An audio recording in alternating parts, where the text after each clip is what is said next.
Welcome to a very special Africa Day podcast episode. My name is TK Lennon and I'm your host.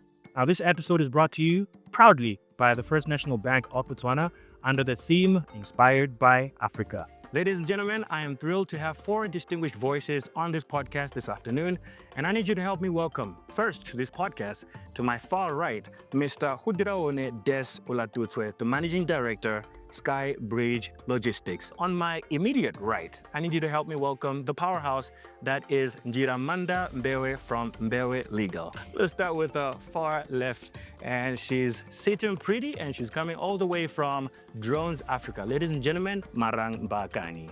You have seen him on the streets, you've seen him on your TVs. His name, Bokang Mukalakane, the founder of Remojo Visuals. Welcome to the podcast. Oh, thanks for having me. How you doing? I'm actually Great.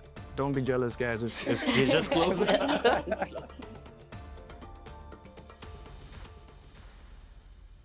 So I'm so happy that you guys are here, because what this podcast episode is really about is putting Africa to the world, and to hear some of these African stories that have been pushing the boundaries and pushing the narrative that is Africa to the whole world.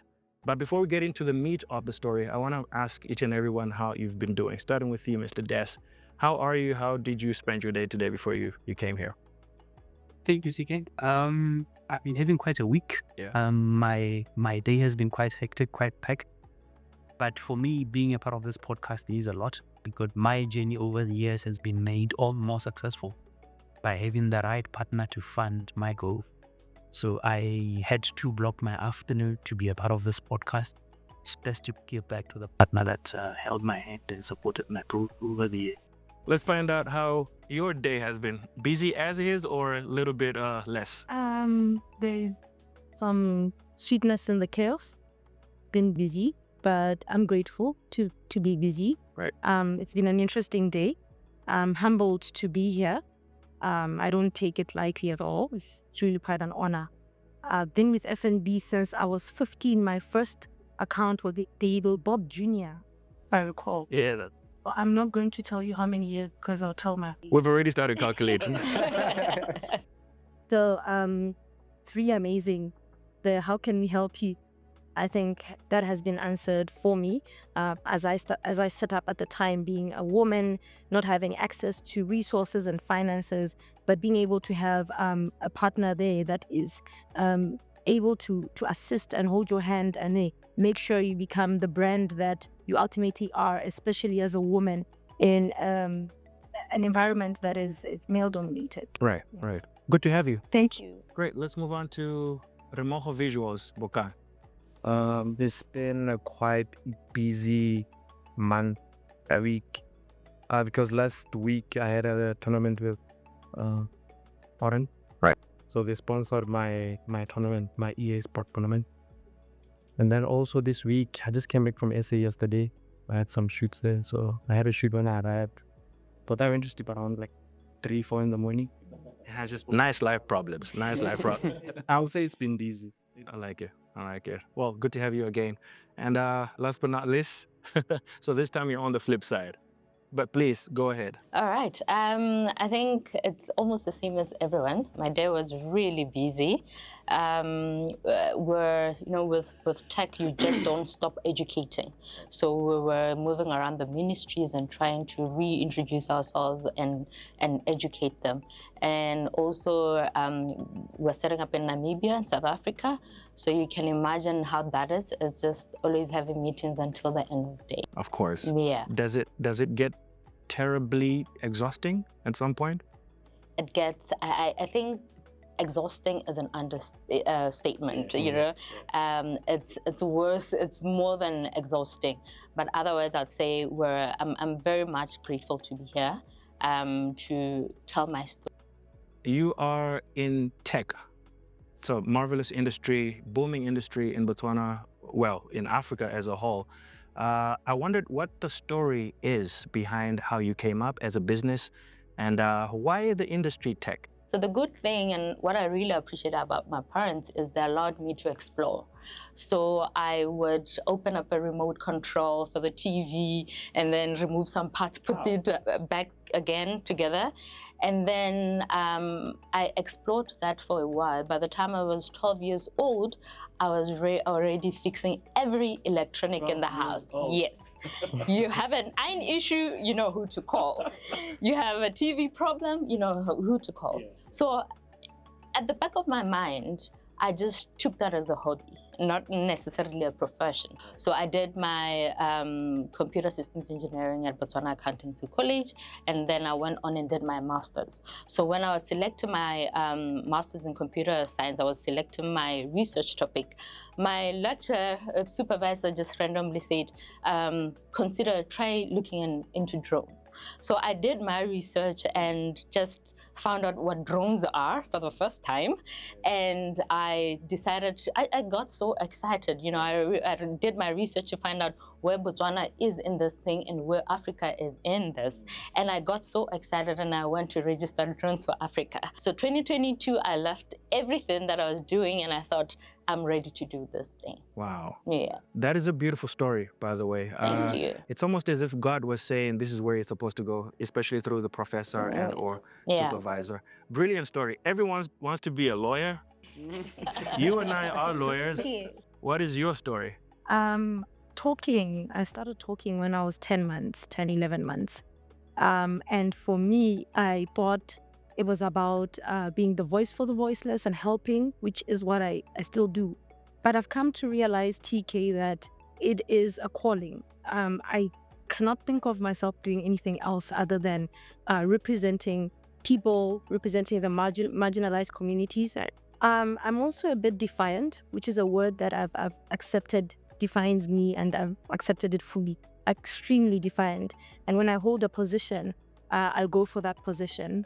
And so there's no gray areas, it's either black or white. I will wear my heart on my sleeve. But for me, I think after 4 years of working with men, I looked around him, you know, it was like an aha moment. That you're in this industry that you love so much, but you can't seem to find people that look like you, you know, that understand the challenges you have. And that then takes us to inclusion, and diversity. The typical lawyer, every time someone speaks of a lawyer, you're thinking of the tall guy with the deep voice. But I think I had to redefine that it's the young lady who comes packaged as dynamite. Yeah. So it does come small. I think I've been able to change the narrative in this country of what a lawyer is. And especially not the traditional going to court. For me, it's not just about the courtroom. It's about my advocacy work as well. And also serving my country. I currently serve as commissioner in the National Gender Commission. And I chair one of the biggest NGOs in our country. And so you can balance your interests. Yes, you can fight in the courtroom, but you can also fight for that person who doesn't have any, is in need of something. And that's where the impact comes. And real change. And so for me, it wasn't just being about the voice for the voices, but being part of the change, of course. And I know that from here, it's Africa to the world indeed. Yeah. Beautiful story. And I want you, before I go to my brother over there, I want you to tell me exactly how you won Woman in Law 2024 and 2025. Yes. Like, how is that happening? Where are the other ladies? What are they not doing that you're doing so perfectly well? I think we're different, and it takes us to purpose. Right. When you find your purpose, then you find yourself. When you find your purpose, you're authentic. When you find your purpose, you're not competing with anyone else. It's not a competition. I just happened to find myself and know who I was earlier on, and follow that and be focused on that. And I would encourage people to do that, because you will excel. I mean, you think of us as Africans, we're stars. We're all meant to shine, and when you look at the sky and when everyone is shining, it's just an amazing view. And so that's what it is really for me to say. It doesn't mean that other female lawyers are not working in their own respective fields. Right. They're probably movers and shakers. And so when you do something so well wherever you are in Africa, you will shine and the world will see, including Africans as well. Of course. Lovely. Congratulations, by the way, for the Singapore Award. I saw a lot of people posting about it on Facebook, and I almost did, and I knew I was going to give you a big head, so I ended up not doing it. You should have, TK. I'll be waiting for that. Brilliant work, Njiramanda. Thank you. My brother, what was the aha moment for you? As far as everything that you have spoken about earlier in your introduction, it's not just one business. Yeah. And big congratulations, by the way, for amazing things that I see you doing already. But take me back to the story, the real genesis of everything that we now see to be prospering and really, really flowering. Thank you for that question, TK. By training, I hold a bachelor's degree in finance and a master's degree in finance. So I'm a numbers person. I need to do my master's, right? Yeah. It's time. God is speaking. So I started off in my early life as a banker. I started off as a corporate banker. I've worked for all the banks, most of the banks. Let me rather say that. I think at the time I reached a point where I felt I had done enough service to the country in the corporate banking world, and I wanted to venture into entrepreneurship. My first business was a butchery business. In fact, Wow. yeah, from suited tie to jeans and PPE. So I've got scars to show. Yeah, a very brutal initiation that I went through over the years. Got bent there, disgusted in that business. And then I was part of the team that formed the first Indo-Asian cuisine restaurant at Sibelescent. Wow. I think in the early 2012. Also got bent there in that business, eventually disinvested. So paid school fees. And I think once I was able to go through the journey or the baptism of those two businesses, I ventured on my own. And then I formed a company called Skybridge Capital, Right. which is into fuel resale and fuel distribution. With the growth of me accumulating quite a number of customers came challenges where, because I was dependent on the IOC, the International Oil Company, to supply product to my sites, there will be instances where delivery tankers would either be on breakdown or undergo a service, Right. then my sites ran dry. So that, for me, the entrepreneur in me saw an opportunity in that challenge. And then I formed a logistics company, Skybridge Logistics, to support Skybridge Capital. So it's the same value chain. That was smart, by the way. Yeah, it was very smart. Yeah, so I saw an opportunity in the challenge and I formed Skybridge Logistics. My first tanker, I must say, was funded by FNB West Bank. Originally just to sort out my logistical and supply issues. Just to keep my sites running, to keep my customers happy, was it was getting to a point where I stood to with some of my contracts. Right. For us as a business, we've been on the dance floor before everybody else. We've been learning and beating the park, learning the industry, refining our processes, finding our ways, and trying to affect as much as we can the processes to deliver fuel efficiently, both on time and in a cost-effective manner. Amazing. Right. So I think we got to a point where we were quite confident that this is what we want to do. This is what we're going to scale. That's a beautiful story. That's a beautiful story. Are you sure you shouldn't have been a lawyer too? Because I'm so happy. You know, you guys make my job very easy. Because you know, it's amazing, but I love it. Boka, talk to me, man. You're the creative on this podcast, and you and I share a lot in common. Because I'm a creative as well, apart from a lot of things that I get up to. Why did you get into what you get up to with Remojo Visuals and then the aftermath of that, which is what you're getting up to nowadays? We'll get into that, but what was the beginning of Remojo Visuals? My dad, he used to like to watch movies. But most of the time on the weekends, you buy a cassette or a CD that's to go watch. Yeah. So I think that's where the love started. And then also I used to just like documenting in the house. When they kept my mom's phone or my cousin's phone. The most unfortunate part is there was no subject like in primary that I could pursue to kind of, learn this interact. Right. I think I took time to kind of learn the basics of what's a camera, what it does and stuff like that. And then with my parents, I don't blame them, but there was a point where, and my dad was like, okay, cool. Who do you know in Botswana who's making his out of cameras? And by then, I did not know any. So it was a hard question to answer. And then the more we did it, the more we were also selected. One day my family Botswana came into yeah, I was one of the few that were selected to be DOPs. So worked with PlayStation SA, I think just before COVID also. And then yeah, man, I just kept getting a lot of SA clients. Right. And for me, I was like, okay, cool. If I'm getting a lot of clients from that side, why not just try and move that side and see what happens? So I have a contract that side with the Leggings Baba.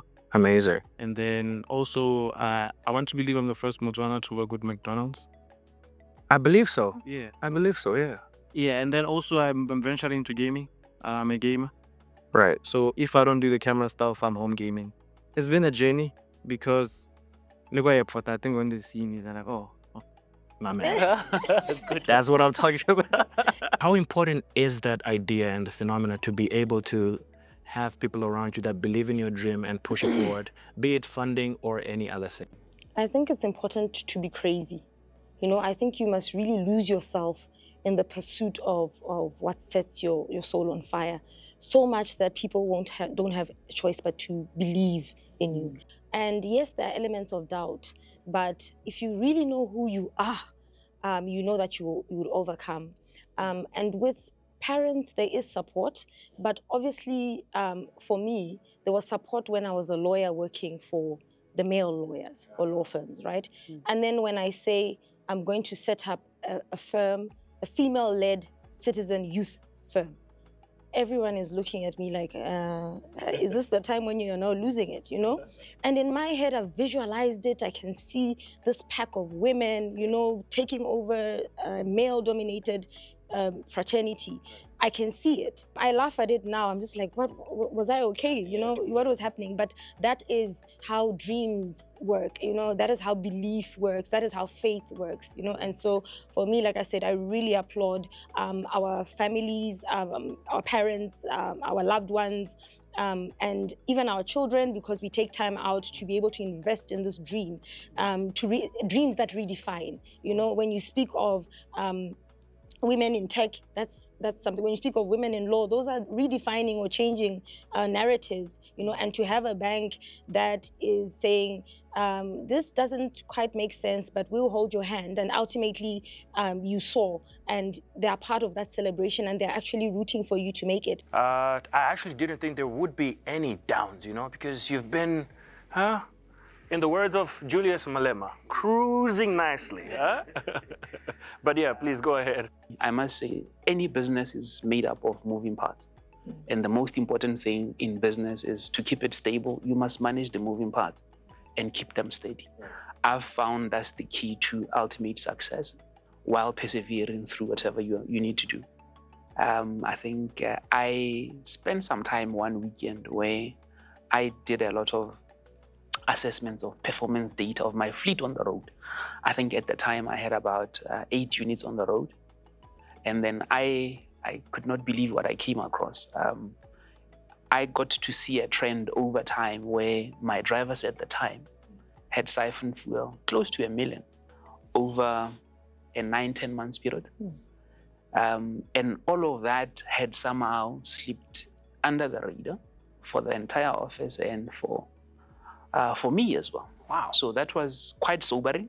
I thought I had it figured out, but clearly I had not. That was a sobering moment.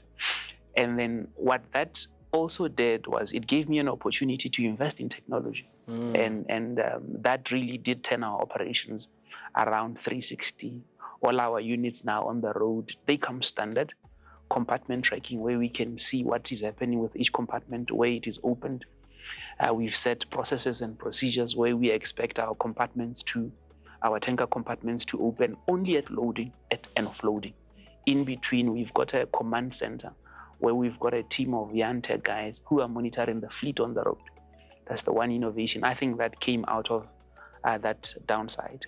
And then we've also put cameras 360 on all our units on the road. Beautiful. I could go on forever. Beautiful story. And last but not least, yes, your story, I know about it because you and I are very close friends. But for someone who is in Africa on Africa Day who needs to really tap into what an amazing powerhouse that you are, but obviously has a few downs that she has faced and also some ups. Please go Yes. ahead and just share it with us. The downs, not being invited to the table and having to redesign it. And now having the people whom you had to persuade to believe in you, now being the ones knocking on your door to say, Wow. we want you to represent us, from your CEOs to your big companies. And with the international recognition, we now have clients from South Africa, from the UK, from Singapore, the collaborations. So I did what I said I wanted to do, to change the definition of what a female or what a lawyer is. Yes, So yes. now when you say lawyer, you're not just thinking of TK, you're thinking of Mbewe, Yes. right? The downs, not getting capital in the beginning. I had to save. I saved 3 months worth of my salary before I left my workplace to set up. So you and her. Yes. And that money ran out. And going back to my father and saying, can I still come back and sleep on the couch? You know, that has happened. Yeah. There have been many sleepless hours. Going to your landlord and saying, I'm not going to be able to pay the rent. Trying to figure out whether I'm going to place my table under a tree or in whose building. I just need space. Yeah. Where can I put my table and just see one client? Will that one client even come? You know, client number one. Yeah. You know, and 10 years later now, we don't have to introduce ourselves. So they have been downs, but you overcome and you now enjoy what comes with all the hard work that you've put in, but also continue so that you just break boundaries. And it's like we say, Africa to the world. Africa to the world. Yeah. And over to you. Last question for everyone. Chop, right? Yes. Apparently, I'm out of time. Let's start with Bokang. What do you feel the future holds for you as an entrepreneur and for fellow entrepreneurs who are watching right now and listening to you in the rest of Africa? I would say that gaming is the future, to start with,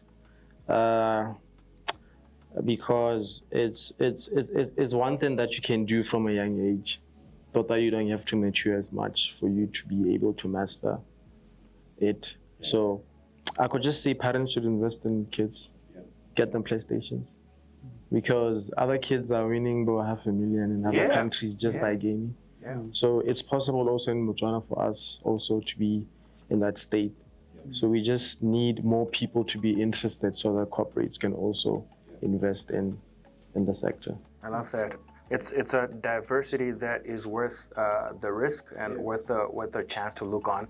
I was looking at what's happening with gambling. You know, it's a very, very huge income generating industry that possibly needs to be really tapped into. But gaming is something you're telling us, perhaps, you know, even our parents, and therefore at a larger scale need to look into it. And okay, I love that. And for you, what does the future hold for drones for Africa individually and for fellow entrepreneurs in Africa? Okay, I wish I could, you know, adopt the same thing and say drones are the future. Because you can't avoid drones. I believe even the men behind the cameras know that one or the other they'll be coming to me, and you know, I'll be having a quotation ready for them. But what we're doing right now is we're setting a manufacturing plant. We want drones that serve us to the last, you know, core. Drones that can even speak to Setswana and say, you know, TK, I know you wouldn't. You know, here is what you're looking for, you know, to an ordinary Botswana. So I believe this is the chart that I'll be coming to FNB for. Oh, they're listening to you. They're right here. But in terms of like an entrepreneur, I generally already an entrepreneur in Africa, I'd say, you know, the future is bright. the most important thing is just to believe in yourself. I believe that these, dreams that we have in our minds, that, the next person or a friend or a family can't really believe they're actually possible. But once you just believe in yourself and go for it, then trust me, you'll win at it. Yeah. Beautiful. And then to you, the story of transformation in Africa as a business starts somewhere and it needs to go to the rest of the world. We're trying to change the narrative now, because in the past it's always been we're handed down certain things, be it aid. Narratives have just been incorrect about Africa. But I believe with these stories that are transformational, but not just transformational and impactful stories that you have shared here today, the future looks bright. But how does the future look for Skybridge Logistics? The future looks bright, TK. Yeah. I think orange. we'll be sending our invoices. we're quite excited about the future ahead, the road ahead. I think for us as Skybridge Logistics, we've built the right relationships, we've built the right partnerships, we've created a steady base of where we want to go.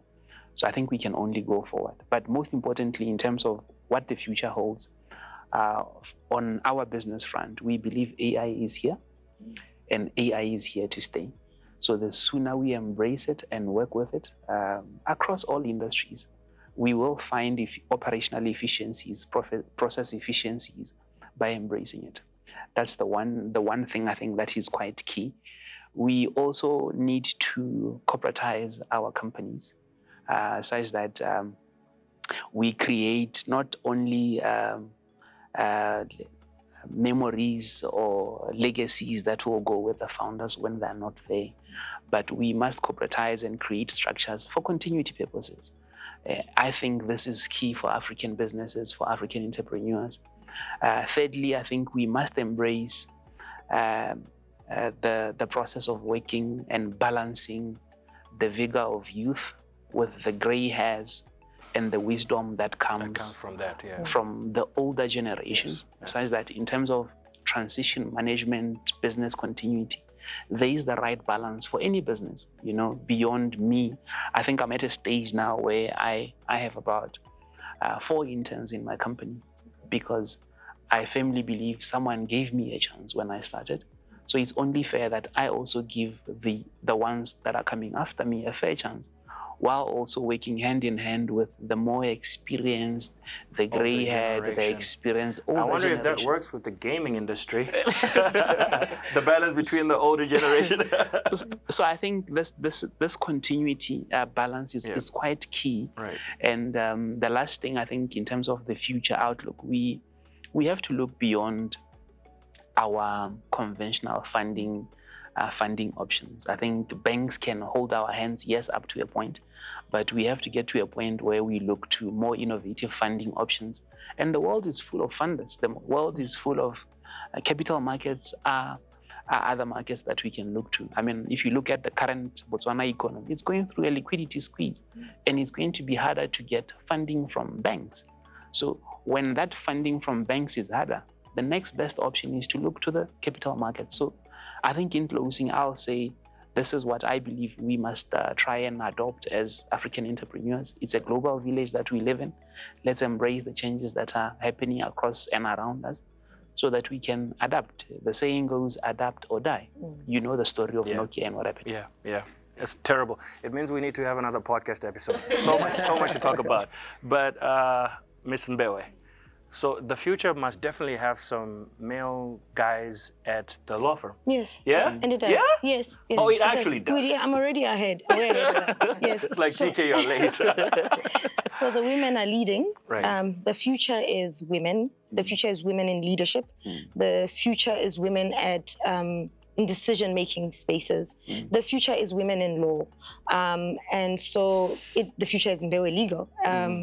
And so we do have inclusion, we do have men there. And what I loved, I heard all the stories and how fertile Africa is, and just the amazing, inspiring stories today. What I love is that in every transaction, be it the gaming transaction, the tech transaction, any transaction where there's people, there's going to be dispute. And if there's dispute, then someone has to solve it, and I'm the person that's going to be solving. We are the go-to solvers of any conflict or even cross-border transactions.